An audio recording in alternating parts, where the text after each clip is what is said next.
Good afternoon and welcome to the latest edition of 32 Jackpot Marketing Secrets from History's Greatest and Craziest Persuaders with David Lowenthal. And I'm David Lowenthal, and today I'm going to be talking about making your copy more freakish.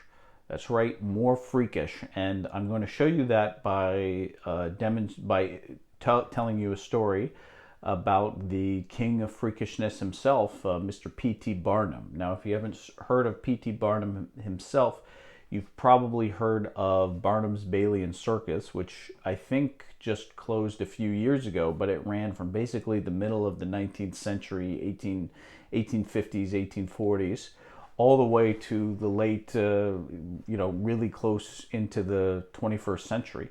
And it had an extraordinary run. And in the 19th century, a couple decades after it started, I read a statistic that said it sold 42 million tickets. Now, just to give you some perspective, that's the entire population of the United States at the time, plus 7 million more. So this guy basically sold a ticket to every American, plus several million more. That's how successful he was. That's how adept he was at understanding human entertainment and specifically attractiveness to freakishness.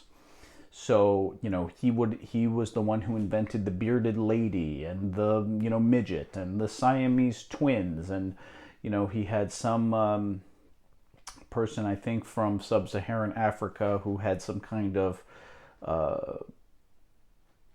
birth defects or something like that, and it just looked really freakish, and so he called it the "What is it," which was a creative name because he couldn't actually come up with what it was, so it had that same kind of resonance.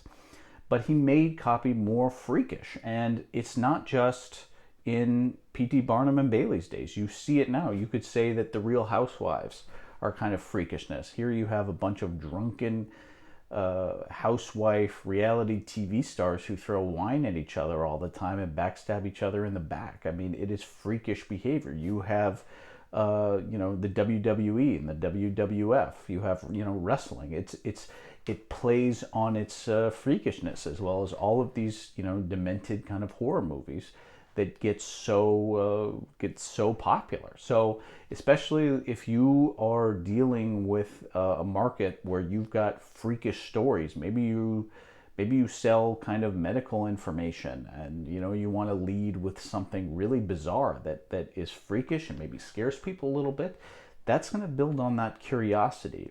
So it doesn't matter like what you're selling. If you're a nonprofit and you're fundraising, you've got a bizarre freakish story.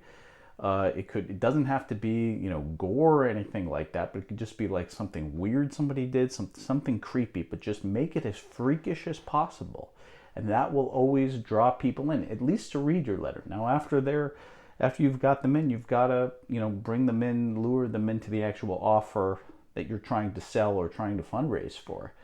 But you can never go wrong making your copy more freakishness. So thanks for watching, and tune in next time for the next installment of 32 Jackpot Marketing Secrets from History's Greatest and Craziest Persuaders.